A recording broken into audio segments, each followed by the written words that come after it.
एक वक्त की बात है, शहर के एक बहुत ही तंग और पुराने कोने में, जहां रोशनी भी मुश्किल से पहुंचती थी, वहां एक बूढ़ा और निहायत ही गरीब मोची रहता था, जिसका नाम रहमत था। रहमत की पूरी उम्र जूतों की मरम्मत करते करते गुजर गई थी, लेकिन उसके हाथों की लकीरों में शायद दौलत का कोई निशान न था। उसके पास रहने को एक कच्चा सा कमरा था, जिसकी छत बरसात में रोने लगती थी, और एक पुरानी लकड़ी की मेज थी जिस पर उसके औजार रखे रहते थे। रहमत की गरीबी का आलम यह था कि कई बार उसके घर का चूल्हा सिर्फ इसलिए नहीं जलता था क्योंकि उस दिन किसी का जूता नहीं टूटा था। लेकिन इन तमाम तंग दहनियों और मुश्किलों के बावजूद रहमत के चेहरे पर एक अजीब सा इत्मीनान रहता था। उसकी पेशानी पर कभी शिकन नहीं आती थी। वह हर हाल में बस एक ही लफ्ज कहता, बेशक मेरा अल्लाह मेरे साथ है, और वो जो करेगा मेरे हक में बेहतर ही होगा। मोहल्ले के लोग अक्सर उसे देखकर हैरान होते थे। कुछ लोग उसका मजाक भी उड़ाते कि ए रहमत, तू दिन भर इबादत करता है, नेक राह पर चलता है, फिर भी तेरी फकीरी नहीं जाती, आखिर तेरा खुदा तुझे कब देगा? रहमत बस मुस्कुरा देता और कहता कि सब्र का फल मीठा होता है। अल्लाह अपने बंदों को आजमाता है और मैं उसकी हर आजमाइश में पूरा उतरना चाहता हूं। एक बार शहर में बहुत बड़ा अकाल पड़ा। लोगों के पास खाने के लाले पड़ गए। अमीरों की तिजोरियां तो भरी थीं, लेकिन गरीबों के पेट खाली हो गए थे। रहमत के पास भी अब काम बिल्कुल खत्म हो चुका था। कई दिनों से उसने सूखी रोटी का एक निवाला तक नहीं छका था। उसकी बीवी और बच्चे भूख से निढाल हो रहे थे। उसकी छोटी बेटी ने जब भूख से बिलखते हुए अपनी सूजी हुई आंखों से उसकी तरफ देखा तो रहमत का दिल दहल गया। उस पल के लिए उसके नफ्स ने उसे डगमगाना चाहा। उसे लगा कि शायद उसकी दुआएं अर्श तक नहीं पहुंच रही हैं। वह रात भर मुसल्ले पर बैठा रहा। उसकी आंखों से आंसू बहते रहे। वह रो रो कर कह रहा था, या बारी ताला, मैं तो पत्थर दिल इंसान हूं, तू तो रहमान है, रहीम है। मेरी खताओं को माफ कर दे और मेरे बच्चों के रिस्क का कोई जरिया बना दे। मैं तुझसे नहीं हारूंगा क्योंकि तू ही मेरा आखिरी सहारा है। सुबह की पहली किरण फूटने से पहले ही वह अपनी दुकान की तरफ निकल गया, हालांकि उसे पता था कि आज भी शायद ही कोई आए। रास्ते में चलते हुए उसके पैर लड़खड़ा रहे थे। कमजोरी की वजह से उसे चक्कर आ रहे थे। तभी अचानक उसे दूर एक ऊंची चट्टान के नीचे कुछ हलचल महसूस हुई। जब वह करीब पहुंचा तो उसने देखा कि एक बहुत बड़ा और आलीशान बाज जख्मी हालत में जमीन पर पड़ा तड़प रहा था। उस बाज के पर खून से लथपथ थे और ऐसा लगता था कि किसी शिकारी का तीर उसे छूकर निकला है या वह किसी बड़े हादसे का शिकार हुआ है। रहमत ने एक पल के लिए अपनी भूख और प्यास को भुला दिया। उसने सोचा कि यह भी तो अल्लाह की एक मखलूक है। अगर मैं आज इसकी मदद नहीं करूंगा तो किस मुंह से अल्लाह से मदद मांगूंगा। उसने बड़े प्यार से उस बाज को अपने हाथों में उठाया। बाज की आंखें बंद हो रही थीं। रहमत उसे अपनी उस छोटी सी कुटिया में ले आया। उसने अपने हिस्से का थोड़ा सा पानी जो उसने दिन भर के लिए बचाकर रखा था उस परिंदे के हलक में डाला। फिर उसने अपनी पुरानी फटी हुई कमीज का एक टुकड़ा फाड़ा और बाज के जख्मों पर पट्टी बांधी। उसकी बीवी ने कहा, रहमत, हमारे पास खुद खाने को कुछ नहीं है, तुम इस परिंदे की सेवा में अपना वक्त जाया कर रहे हो। रहमत ने नरमी से जवाब दिया, नेक काम कभी जाया नहीं जाता, क्या पता अल्लाह को मेरी यही अदा पसंद आ जाए। अगले कई दिनों तक रहमत ने उस बाज का ख्याल रखा। वह खुद भूखा सो जाता, लेकिन कहीं से भी कुछ दानों का इंतजाम करके उस परिंदे को खिलाता। धीरे धीरे वह बाज ठीक होने लगा। उसकी आंखों में चमक वापस आने लगी। वह बाज आम परिंदों जैसा नहीं था। उसका रुतबा और उसकी उड़ान की चाहत बता रही थी कि वह कोई मामूली परिंदा नहीं है। रहमत उसे देखता और मुस्कुराता। उसे महसूस होता कि जैसे उसकी रूह को एक अजीब सी तसल्ली मिल रही है। उस बाज की सेहत अब पहले से कहीं बेहतर थी और उसके परों में दोबारा वही पुरानी उड़ान भरने की तड़प जाग उठी थी। रहमत रोजाना उसे अपने हाथों से दाना खिलाता और बड़े शौक से उसकी टूटी हुई रूह को जुड़ते हुए देखता। लेकिन शहर के हालात बद से बदतर होते जा रहे थे। अकाल की मार ने रहमत के सब्र का कड़ा इम्तिहान लेना शुरू कर दिया था। घर में फाकों की नौबत यहां तक आ पहुंची थी कि अब पानी पीकर गुजारा करना भी मुहाल था। रहमत की बीवी, जो अब तक खामोश थी, उसकी आंखों में आंसू थमे नहीं रुकते थे। वह अक्सर कहती, रहमत, हमारे बच्चे भूख से निढाल हैं, क्या तुम्हारा अल्लाह हमारी पुकार नहीं सुन रहा? रहमत का दिल खून के आंसू रोता, पर उसकी जुबान पर सिर्फ एक ही बात रहती, पगली, अल्लाह तो शहरग से भी ज्यादा करीब है, वह देख रहा है, वह आजमा रहा है, बस तू अपना यकीन मत डगमगाने दे। एक दोपहर जब सूरज अपनी पूरी शिद्दत के साथ आग बरसा रहा था, रहमत अपनी दुकान के बाहर बैठा जमीन पर लकीरें खींच रहा था। उसके पास अब जूतों के तस्मे तक खरीदने के पैसे नहीं बचे थे। तभी उसने देखा कि वह बाज, जो अब पूरी तरह तंदुरुस्त हो चुका था, अपनी सुनहरी आंखों से रहमत को गौर से देख रहा था। बाज ने एक लंबी उड़ान भरी और आसमान की गहराइयों में गुम हो गया। रहमत को एक पल के लिए दुख हुआ कि जिस परिंदे को उसने अपनी जान से ज्यादा अजीज रखकर पाला, वह बिना शुक्रिया अदा किए उड़ गया। पर अगले ही पल उसने अपनी सोच पर इस्तगफार पढ़ा और कहा, ऐ अल्लाह, वह तो तेरा परिंदा था, आजाद हो गया, इसमें भी तेरी ही कोई रजा होगी। रात का वक्त था। रहमत मुसल्ले पर बैठा गिड़गिड़ा रहा था। अचानक उसे अपनी झोपड़ी की छत पर किसी भारी चीज के गिरने की आवाज सुनाई दी। वह घबराकर बाहर निकला तो देखा कि वही बाज छत की मुंडेर पर बैठा था। उसकी चोंच में एक पुरानी मटमैली सी थैली दबी हुई थी। बाज ने वह थैली रहमत के कदमों में डाल दी और एक जोरदार आवाज निकालकर दोबारा उड़ गया। रहमत ने कांपते हाथों से वह थैली उठाई। जैसे ही उसने थैली का मुंह खोला, उसकी आंखें फटी की फटी रह गईं। वह थैली सोने के कीमती सिक्कों और अशर्फियों से लबालब भरी हुई थी। रहमत के हाथ कांपने लगे। वह जमीन पर गिर पड़ा और फूट फूट कर रोने लगा। उसे समझ नहीं आ रहा था कि यह हकीकत है या कोई ख्वाब। उसने फौरन अपनी बीवी को बुलाया। दोनों ने जब उन चमकते हुए सिक्कों को देखा तो उनकी चीख निकल गई।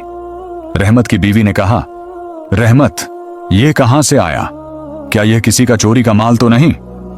रहमत ने आसमान की तरफ अपनी उंगली उठाई और कहा, नहीं, यह मेरे अल्लाह की तरफ से भेजी हुई मदद है। उस बाज के जरिए उसने मेरी बरसों की इबादत और सब्र का सिला भेजा है। यह दौलत मेरी नहीं, यह उसकी अमानत है, जिसने मुझे और मेरे बच्चों को भूख से मरते हुए देखा था। रहमत ने सबसे पहले उन सिक्कों में से कुछ सिक्के निकाले और पड़ोस के उन घरों में गए जहां लोग भूख से तड़प रहे थे। उसने चुपचाप उनके दरवाजों पर अनाज और कुछ पैसे रख दिए ताकि किसी को पता न चले कि मदद कहां से आई है। लेकिन रहमत की आजमाइश अभी खत्म नहीं हुई थी। जैसे ही शहर के कुछ लालची लोगों और हाकिमों को यह खबर लगी कि एक मामूली मोची के पास अचानक इतनी दौलत कहां से आ गई, उनकी नीयत डोल गई। शहर का कोतवाल, जो निहायत ही जालिम और बेईमान शख्स था, उसने रहमत को अपने दरबार में तलब किया। कोतवाल ने कड़क कर पूछा, ए बुजुर्ग, सच बता, यह सोना तूने कहां से चुराया है? एक मोची की इतनी औकात नहीं कि वह एक सोने का सिक्का भी देख सके, और तेरे पास तो पूरी थैली है। रहमत ने बड़ी सादगी और निडरता से जवाब दिया, हुजूर, यह चोरी का नहीं, यह मेरे परवरदिगार का करम है। उसने एक परिंदे को झरिया बनाकर मुझे यह अता किया है। कोतवाल ठहाका मारकर हंसने लगा और उसने हुक्म दिया कि रहमत को काल कोठरी में डाल दिया जाए और सारा सोना जब्त कर लिया जाए। काल कोठरी की उन सर्द और अंधेरी दीवारों के बीच रहमत अकेला बैठा था, जहां जमीन की नमी उसकी हड्डियों तक पहुंच रही थी। बाहर कोतवाल और उसके सिपाही उस सोने की थैली को आपस में बांटने के मंसूबे बना रहे थे।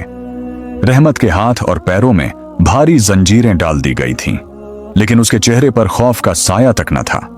वह जानता था कि जिस जात ने उसे फांकों में जिंदा रखा, वही जात उसे इस कैद से भी रिहा करेगी। वह रात भर सलाखों के पीछे बैठा जिक्र ए इलाही में मशगूल रहा।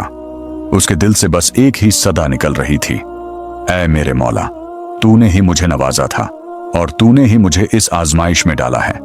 मैं तेरी रजा में राजी हूं, बस मेरा ईमान सलामत रखना। अगले दिन सुबह होते ही कोतवाल ने रहमत को दोबारा अपने सामने पेश करने का हुक्म दिया। कोतवाल की आंखों में लालच की सुर्खी साफ झलक रही थी। उसने कड़कती आवाज में कहा, ए बुजुर्ग, देख ले, तेरी इबादत तुझे इस कोठरी से बाहर नहीं निकाल सकी।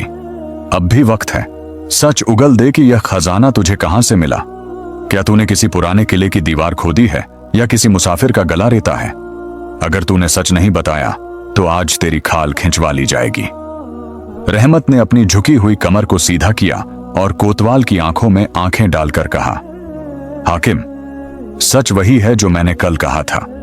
इंसान की फितरत है कि वह सिर्फ असबाब, साधन देखता है, लेकिन मोमिन की नजर मुसब्बिब उल असबब, साधन बनाने वाले पर होती है।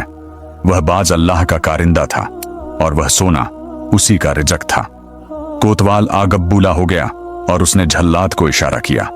जैसे ही झल्लाद ने कोड़ा हवा में लहराया, अचानक दरबार के बाहर एक अजीब सा शोर सुनाई देने लगा। पहरेदार बदहवास होकर अंदर भागा और चिल्लाया, हुजूर, आसमान की तरफ देखिए, गजब हो गया। कोतवाल और उसके वजीर बाहर सहन में दौड़े। उन्होंने देखा कि हजारों की तादाद में बड़े बड़े शिकारी परिंदे, जिनमें वही सुनहरी आंखों वाला बाज सबसे आगे था, महल के ऊपर मंडरा रहे थे। उन परिंदों की आवाजों से पूरा शहर थर्रा उठा था। सूरज की रोशनी उन परिंदों के परों की ओट में छिप गई थी, जैसे दिन में रात उतर आई हो। वह बाज तेजी से नीचे आया और कोतवाल के सर के ठीक ऊपर मंडराने लगा। उसकी चोंच और पंजों की तेजी देखकर कोतवाल के हाथ पांव फूल गए। लोग डर के मारे इधर उधर भागने लगे। बाज ने एक ऐसी चिंगाड़ मारी कि कोतवाल खौफ के मारे जमीन पर गिर पड़ा। उसे महसूस हुआ कि अगर उसने रहमत को रिहा नहीं किया तो ये परिंदे उसे जिंदा नहीं छोड़ेंगे। कोतवाल ने फौरन रहमत की जंजीरें खोलने का हुक्म दिया और हाथ जोड़कर उससे माफी मांगने लगा। उसने वह सोने की थैली भी रहमत को वापस कर दी और गुजारिश की कि वह इन परिंदों को यहां से जाने का इशारा करे। रहमत ने सर झुकाकर अल्लाह का शुक्र अदा किया और आसमान की तरफ देखकर मुस्कुराया। जैसे ही रहमत कैद खाने से बाहर कदम रखा, वह बाज नीचे उतरा और कुछ पल के लिए रहमत के कंधे पर बैठ गया।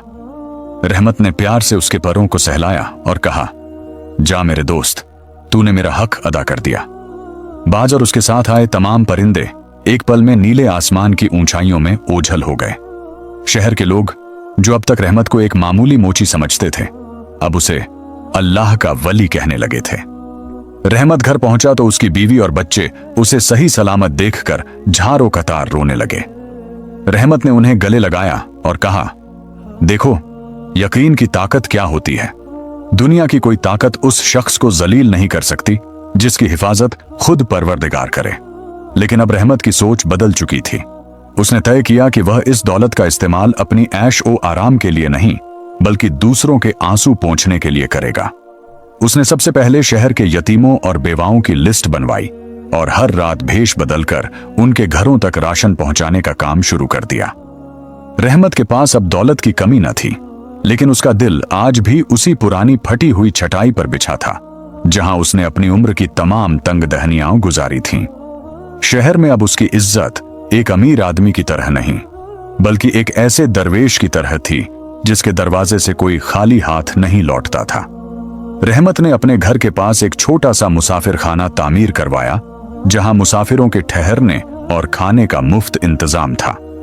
वह खुद आज भी जूतों की मरम्मत का काम करता था, क्योंकि उसका मानना था कि हाथ की कमाई में जो बरकत है वह दुनिया के किसी खजाने में नहीं। उसकी बीवी भी अब उसके इस नेक काम में बराबर की शरीक थी और दिन रात गरीबों के लिए खाना तैयार करती थी। लेकिन शैतान इंसान के पीछे तब तक लगा रहता है जब तक उसकी आखिरी सांस न निकल जाए। शहर के कुछ रईस, जो पहले रहमत का मजाक उड़ाते थे, अब उससे जलने लगे थे। उन्हें इस बात का रंज था कि एक अदना सा मोची उनकी बराबरी कर रहा है और लोग उनकी इज्जत करने के बजाय रहमत के कदमों में बैठते हैं। उन लोगों ने मिलकर एक साजिश रची। उन्होंने रहमत पर यह इल्जाम लगाया कि वह जादू टोना करता है और उस बाज के जरिए उसने किसी जिन्न को वश में कर रखा है जो उसे दूसरों की तिजोरियों से सोना ला कर देता है। यह बात जंगल की आग की तरह पूरे शहर में फैल गई। सादा दिल लोग, जो रहमत की इज्जत करते थे, अब शक की निगाहों से उसे देखने लगे। शहर के काजी तक जब यह शिकायत पहुंची तो उन्होंने रहमत को अपनी अदालत में बुलाया। काजी साहब एक नेक और सुलझे हुए इंसान थे, लेकिन कानून और दलीलों के आगे मजबूर थे। उन्होंने रहमत से कहा, ए रहमत, लोग तुम पर संगीन इल्जाम लगा रहे हैं। अगर तुम यह साबित नहीं कर सके कि वह सोना हलाल का था और खुदा की तरफ से था तो तुम्हें शहर बदर कर दिया जाएगा और तुम्हारी तमाम जायदाद जब्त कर ली जाएगी। रहमत के चेहरे पर वही पुरानी मुस्कुराहट खिली रही। उसने कहा, काजी साहब, मेरा गवाह मेरा खुदा है। अगर वह चाहेगा तो मेरी बेगुनाही की गवाही जर्रे जर्रे से दिलवा देगा। उसी रात जब रहमत अपने मुसल्ले पर बैठा रो रो कर दुआ मांग रहा था, उसे अचानक खिड़की के पास वही चिड़ परिचित परों की फड़फड़ाहट सुनाई दी। उसने मुड़कर देखा तो वही बाज खिड़की पर बैठा था। इस बार बाज की चोंच में कोई थैली नहीं थी, बल्कि उसकी आंखों में एक अजीब सी बेचैनी थी। बाज ने रहमत के कुर्ते को अपने पंजों से पकड़ा और उसे बाहर की तरफ खींचने लगा, जैसे वह उसे कहीं ले जाना चाहता हो। रहमत समझ गया कि अल्लाह का कोई और इशारा है। वह खामोशी से बाज के पीछे पीछे चल पड़ा। बाज उसे शहर की सरहदों से दूर एक पुराने वीरान खंडहर की तरफ ले गया, जो सदियों से बंद पड़ा था और जहां जाने से लोग कतराते थे। वहां पहुंचकर बाज ने एक खास पत्थर पर अपनी चोंच मारी। रहमत ने हिम्मत जुटाकर उस भारी पत्थर को हटाया तो नीचे एक छोटा सा तहखाना नजर आया। उस तहखाने के अंदर एक बहुत पुराना संदूक रखा था। जब रहमत ने उसे खोला तो उसमें सोने की अशरफियों के साथ साथ एक बहुत पुरानी वसीयत और कुछ शाही मोहरें मिलीं। उस वसीयत को पढ़ने के बाद रहमत के पैरों तले जमीन निकल गई। वह सोना दरअसल इस शहर के एक पुराने नेक दिल बादशाह का था, जिसने अपनी वफात से पहले यह दौलत अल्लाह की राह में खर्च करने के लिए एक ऐसी जगह छुपाई थी जहां कोई लालची न पहुंच सके।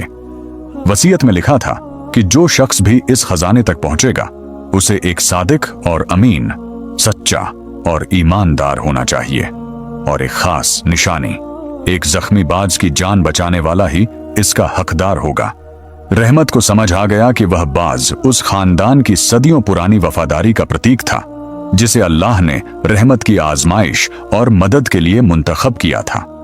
अगली सुबह जब रहमत वह संदूक और वसीयत लेकर काजी की अदालत में पहुंचा तो पूरे शहर में सन्नाटा छा गया। साजिश करने वाले रईसों के सर शर्म से झुक गए। काजी ने उस वसीयत को ऊंची आवाज में पढ़ा और ऐलान किया कि रहमत न सिर्फ बेगुनाह है, बल्कि वह इस शहर का सबसे मुअज्जज और मुत्तकी इंसान है। रहमत की गरीबी अब पूरी तरह से खत्म हो चुकी थी, लेकिन उसका दिल अब भी उतना ही छोटा और आजिज था जितना पहले दिन था। काजी की अदालत में मिली उस जबरदस्त कामयाबी और रुतबे के बाद अब रहमत के पास दुनिया की हर नेमत मौजूद थी, लेकिन रहमत ने कभी भी खुद को उस दौलत का मालिक नहीं समझा, बल्कि वह खुद को महज एक अमानतदार मानता था। उसने उस शाही खजाने से शहर के बाहर एक बहुत बड़ी सराय और एक मदरसा तामीर करवाया, जहां गरीब बच्चों को तालीम और बेसहारा लोगों को छत नसीब हुई। रहमत की सादगी का यह आलम था कि इतनी शोहरत और दौलत के बावजूद वह आज भी अपनी पुरानी छोटी सी दुकान पर बैठता और फटे हुए जूतों को टांका लगाता। वह कहता था, यह सुई और धागा ही मेरी असल पहचान है, इसी ने मुझे सब्र सिखाया है। वक्त गुजरता गया और रहमत बुढ़ापे की दहलीज पर पूरी तरह कदम रख चुका था। उसके चेहरे का नूर पहले से कहीं ज्यादा बढ़ गया था। एक शाम जब वह असर की नमाज पढ़कर मस्जिद से बाहर आ रहा था, उसने देखा कि वही बाज, जो अब काफी बूढ़ा नजर आता था, उसके घर की छत पर आकर बैठ गया है। बाज की आंखों में अब वह पुरानी चमक नहीं थी, बल्कि एक अजीब सी खामोशी थी। रहमत समझ गया कि अब शायद विदाई का वक्त करीब है। वह बाज के पास गया और उसे अपनी गोद में उठा लिया। बाज ने अपना सर रहमत के सीने पर रख दिया और एक आखिरी बार अपनी आंखें खोलीं, जैसे वह रहमत का शुक्रिया अदा कर रहा हो। कुछ ही पलों में उस वफादार परिंदे की रूह परवाज कर गई। रहमत ने बड़े गमगीन दिल से उसे अपने बाग के एक कोने में दफन किया और उसकी कब्र पर पत्थर रख दिया। उस रात रहमत ने ख्वाब में देखा कि वह एक आलीशान जन्नत के बाग में टहल रहा है और वही बाज आसमान में नूरानी परों के साथ उड़ रहा है। एक आवाज आई, ए रहमत, तूने मेरी एक मखलूक पर रहम किया, मैंने तुझ पर अपनी रहमतों के दरवाजे खोल दिए, तेरा यकीन ही तेरी सबसे बड़ी दौलत थी। रहमत जब सुबह सोकर उठा तो उसे अपने बदन में एक अजीब सी हल्की फुल्की कैफियत महसूस हुई। उसे एहसास हो गया कि अब उसका सफर भी मुकम्मल होने वाला है। उसने अपने बेटों और पोतों को पास बुलाया और उन्हें आखिरी नसीहत की। उसने कहा, मेरे बच्चों, याद रखना कि रिज़्क़ का मालिक सिर्फ अल्लाह है। कभी भी अपनी गरीबी पर मायूस मत होना और कभी अपनी अमीरी पर गुरूर मत करना। अगर तुम अल्लाह पर यकीन रखोगे तो वह वहां से मदद भेजेगा जहां से तुम्हें गुमान भी ना होगा। रहमत ने अपनी वसीयत में लिखा कि उसकी मौत के बाद भी उसका दस्तरखान कभी बंद ना हो और किसी भी जरूरतमंद को उसके दरवाजे से खाली हाथ न लौटाया जाए। कुछ ही दिनों बाद जुमे की मुबारक दोपहर को जब पूरा शहर अल्लाह की इबादत में मशगूल था, रहमत ने निहायत ही सुकून के साथ अपनी जान खालिक ए हकीकी के सुपुर्द कर दी। उसके जनाजे में हजारों की तादाद में लोग शामिल थे, जिनमें अमीर और गरीब सब एक साथ कंधे से कंधा मिलाकर चल रहे थे। हर आंख नम थी और हर जुबान पर रहमत की नेकी के किस्से थे। आज भी उस शहर के पुराने लोग उस गरीब मोची की कहानी सुनाते हैं जिसने अपनी गरीबी के दिनों में भी अल्लाह का दामन नहीं छोड़ा। वह छोटा सा कमरा जहां रहमत इबादत करता था, आज भी लोगों के लिए एक मिसाल है कि अल्लाह पर कामिल यकीन इंसान की तकदीर बदल सकता है। वह बाज सिर्फ एक परिंदा नहीं था, बल्कि वह अल्लाह की तरफ से भेजा गया एक जरिया था, जो यह बताने आया था कि जो बंदा अल्लाह के फैसलों पर राजी रहता है, पूरी कायनात उसकी मदद के लिए तैयार हो जाती है। रहमत की कहानी आज भी दिलों में ईमान की शमा रोशन करती है कि यकीन हो तो समंदर में भी रास्ते बन जाते हैं।